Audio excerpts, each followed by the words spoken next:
In our efforts to create a world in which Jews and Israel thrives, a key component of AJC's global work is educating leaders in government, education, business, and civil society on the threats facing the Jewish people and the State of Israel. And in order to be impactful advocates for Israel, it is critical that we understand the Israeli perspective, which is why year after year at Global Forum, AJC continues to platform Israel's exceptional journalists. It's been 18 months since October 7th, the deadliest day for the Jewish people since the Holocaust. The pain of that day is still an open wound. And this afternoon we are joined by 3 Israeli journalists who have had to keep their audiences informed through terror, war, and heartbreak. How do you report on the unthinkable? How do you cover the unprecedented? As a journalist, how do you tell a country, especially a country as small as Israel, that the worst has happened? How do you go live on air, not knowing if members of your own family are safe or even alive? Needless to say, their jobs have not gotten any easier since that darkest of days.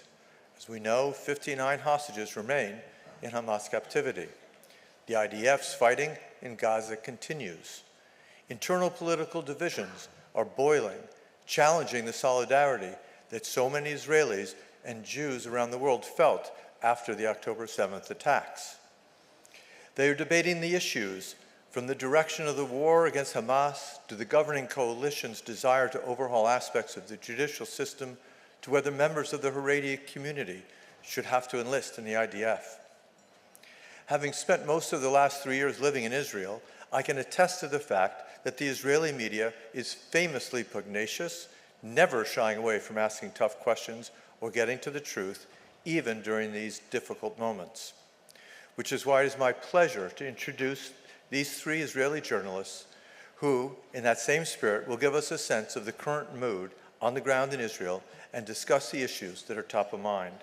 So please join me in welcoming Nave Dromi, the host of Cabinet Friday on I-24 News and a columnist for Yediot Achonot, I can never say that properly, Asaf Liberman of the Israeli public broadcaster Kan, and Nurit Canetti, current affairs and news host of Galei Zachal. Please welcome them.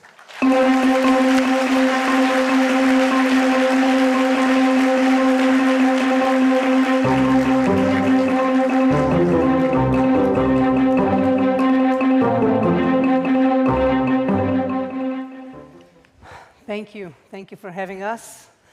I will coordinate this discussion, and I would like to first ask you, what is your greatest concern regarding to Israel's near and long-term future? Nave, we'll start with you.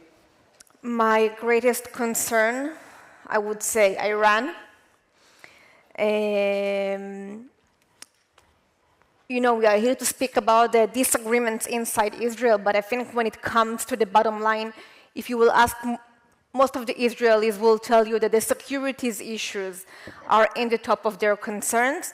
So yes, I would say Iran, because I think we somehow got a control over Gaza, the northern border, and whatever which is closest to us. Asaf? We can deal with Iran, I think. And what worries me the most is the fate of, it's a short-term and a long-term issue as well.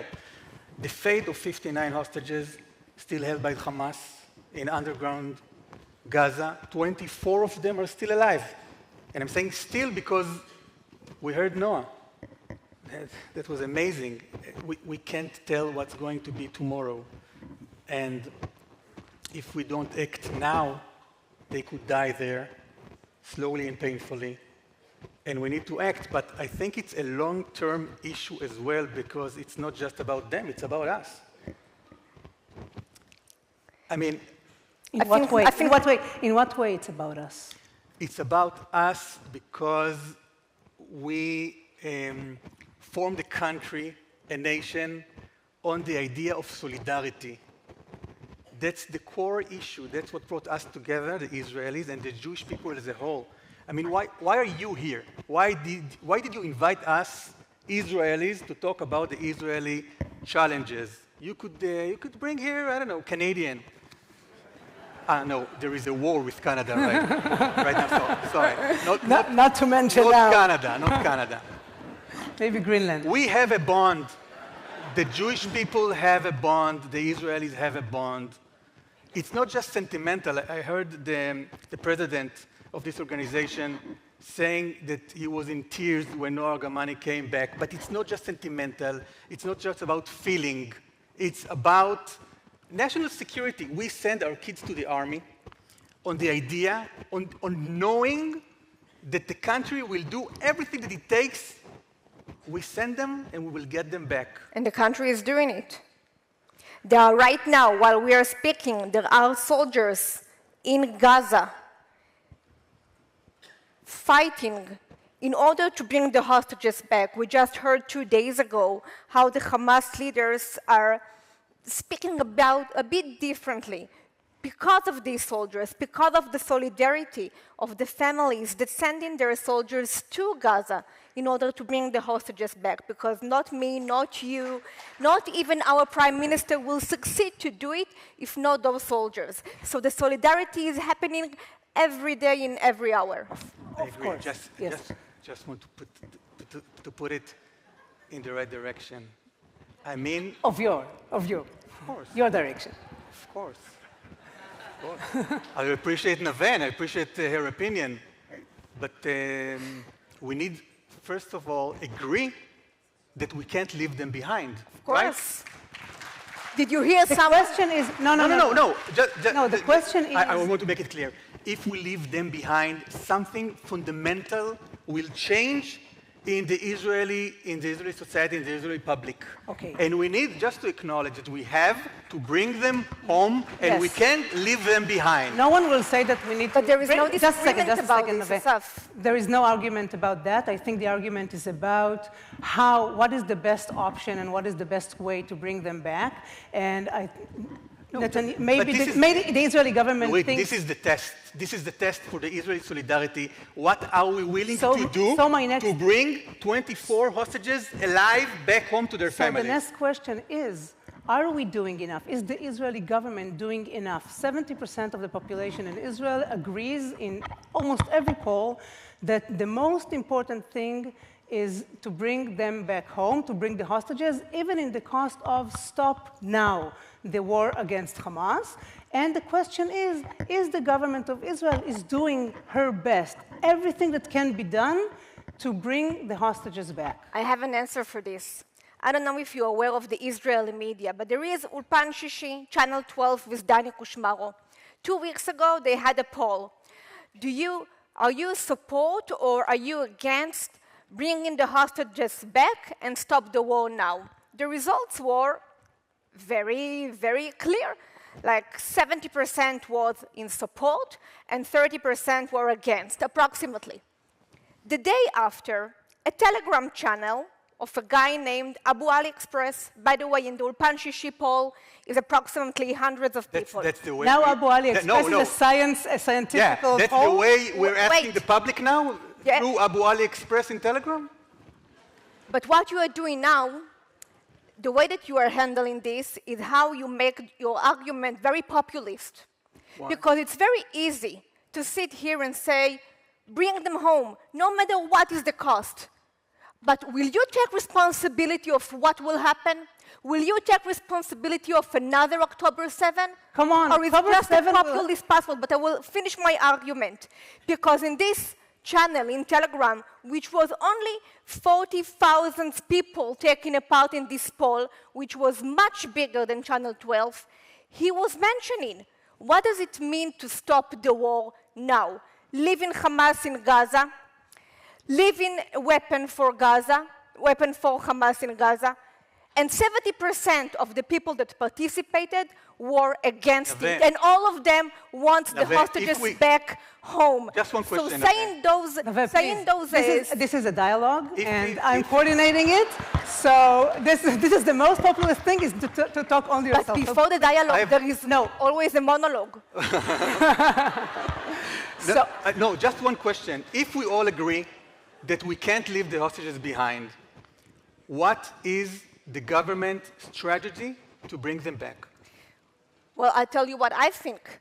I belong to the group of people in Israel, which there are many families of hostages families that thinks that the government should put more efforts, military efforts on Gaza, and that there is not enough And we're doing military. so? I don't think. Even So this- that's your take opinion. Asaf But does the okay. government, this government, has any strategy to bring them? That's your opinion. Are we going to that direction?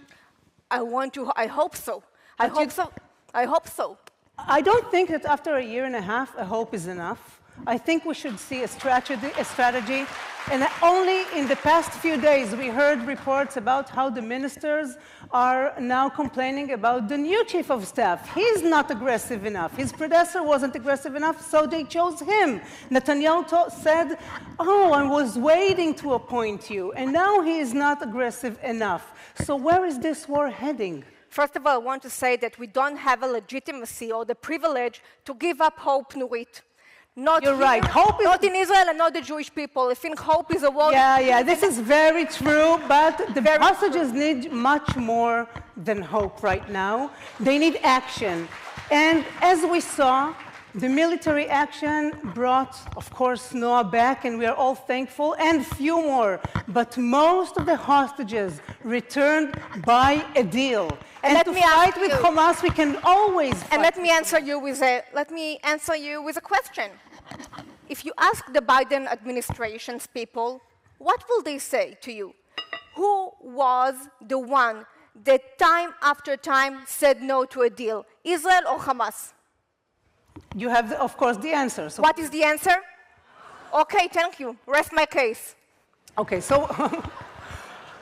but what Hamas wants, maybe. What Hamas So wants what- to eliminate what is- Israel. So what do you're saying that this is Israel's strategy? To keep on going, not going on a deal, and in order to demolish them, but can we do that? Can you continue the war? Yes, can we demolish Hamas and still get We our have hostages to. back? We have to. We have to bring them back. We have to continue the war. We have to eliminate Hamas. We have to do all these things. Even in the cost of the hostages? It's not one on the expense of the other. In my That's view. right, but because it's an ongoing war with Nurit, Hamas. What do you think? I have a news flash for you. The war is stuck. It's tough. It's stuck. It's not me saying that. It's Bezalel Smotrich, which is not a left wing in Israel, is a senior. How familiar are you with Israeli politics? Do you know all that? They are. You know? I think they do. They are? I think so. Bezalel Smotrich, they know who is. Osher Shkalim, you know who is it? But Bezalel Smotrich, it is very interesting to listen to him giving an interview in the last few days. And he said, the war is stuck. We're not heading anywhere. And he said that he told Netanyahu, the excuses are over. I mean, Bezalel Smotrich doesn't want what I want. He wants to conquer Gaza, and he wants to put a military government, Israeli military government there. Okay, that's his idea. And to build settlements. And to build settlements, and I guess Nave wants pretty much the same thing. But I don't think that that's what Netanyahu wants. And Smotrich has said, he told Netanyahu, the excuses are over. You always blamed the Biden administration, and you blamed the former chief of staff, the former chief of the IDF. The excuses are over. It's all about you. And the poll that you quoted is important because Netanyahu always has been a consensus leader. Netanyahu was a consensus? When? No. No. Not now. Listen, I guess you read his book, his autobiography. And Not all of it. You should. You should. It's a fascinating document because he explained there for the first time why did he release more than 1,000 terrorists from prison to release Gilad Shalit. What was the answer? You know that? He wanted a consensus in Israel that he can attack Iran. And he said, I want everybody to be behind me when Israel attacks Iran. Well, we didn't attack Iran, if you know that. But Netanyahu can't go against the public. And when you say that this is the poll, Netanyahu knows that. And he knows that the Israeli public won't back him up when he tried to conquer again Gaza while we have 59 hostages. But Smotrich, on the other hand, is saying to him, so what are we doing? You held a country, a whole country in a state of war when there is no war.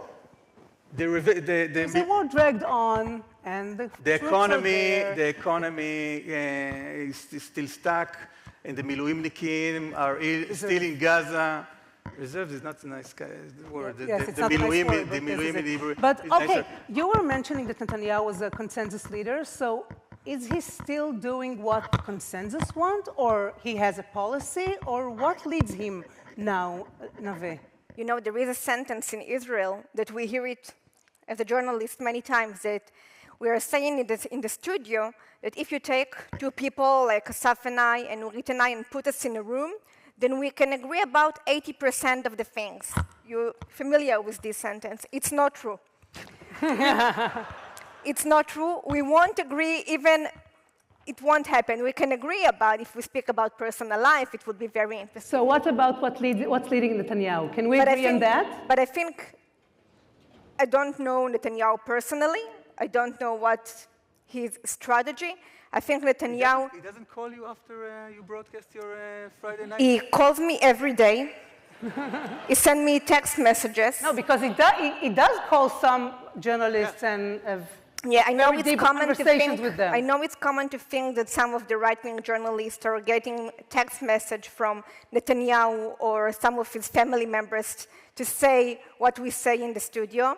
In my case and other friends of mine, it's not true. You should check yourself. I should check myself, yeah. Okay. But I will tell you that.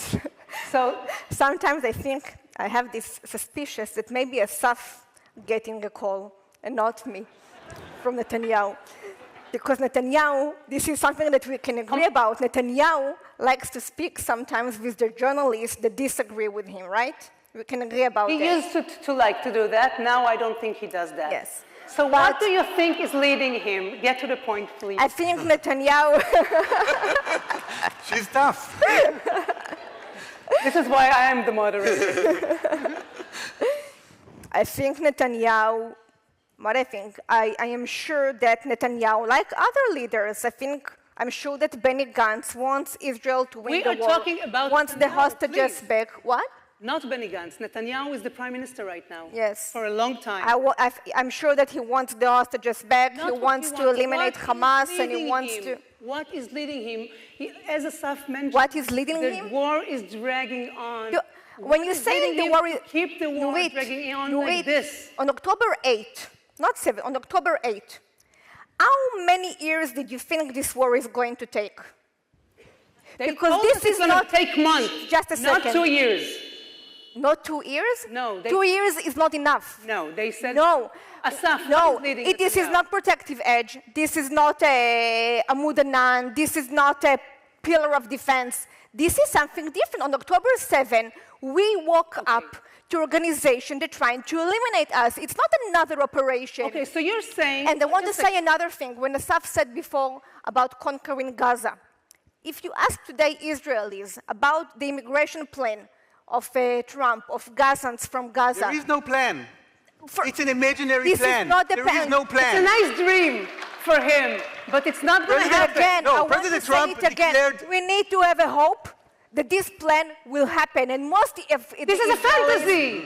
This is a fantasy. The Zionism was also a fantasy. I also hope a unicorn will be somebody did something about it. Bills. And we need to do something about it. So if, as you're saying, the war... But what I'm trying to say... Nave, just a second. As you're saying, the war is keeping on, right? We are keeping the war. We still have Iran.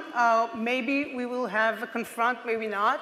And we need to control our security problems, right? So the IDF is now facing a severe problem of the reserves the miluim, as you call them. Reserves in Hebrew is like reserva. Yes, and it's something that you need to keep there only when you need. Like to change But your I mean will. the same pose of my body, Yes. so I need But okay, so we have the reserve, they're exhausted. We have people who are in their duty, their military duty service, they're being sent to Gaza after 4 months of training, and that's all. We also have a tremendous number of casualties of October 7, and all this collides with legal timeline of a necessity to legislate the law that will somehow settle the issue of the enlistment of the Haredi, the ultra-Orthodox youngsters. Of course, the Haredi, the ultra-Orthodox politicians are really against that, and they also threaten to leave the government and to lead to another elections, while in the public there is a very heated debate about this. How is this going to end? Will there be a law that will commit the Haredi youngsters to go to the army, or maybe the government will fall over this? You know how it's going to end? I'm What do you think, Nave? Short, Okay. please be short. I'll try, because I still own an answer from the other question. No, but we don't have time. We just got so little time. That this war is going to be long. We do need to believe in the immigration plan, and the Israelis are not the same before October 7 as they are today. And because it's going to be a long war, I think something has to change about the Orthodox Jews in the IDF. And I think something has to change in a way that we push them to be in the army like it worked before. And not with a law, just a second. Not with the law. Not with the law, because as we saw in the past, Every the law strike that did, have been was- the law did the other effect, the negative effect. We should bring sanctions like on every other person that doesn't go to the army, and we should give benefits to people that are going to the army. But I think a law won't be the solution. But they get a lot of other I benefits. just Asaf, want what to do say you that think? there is a law right now. While we speak, 80,000 Haredim, young Haredim, obligated by law to go to the army. So why do we need another law? And they break the law because this government doesn't tell them to enlist to the law.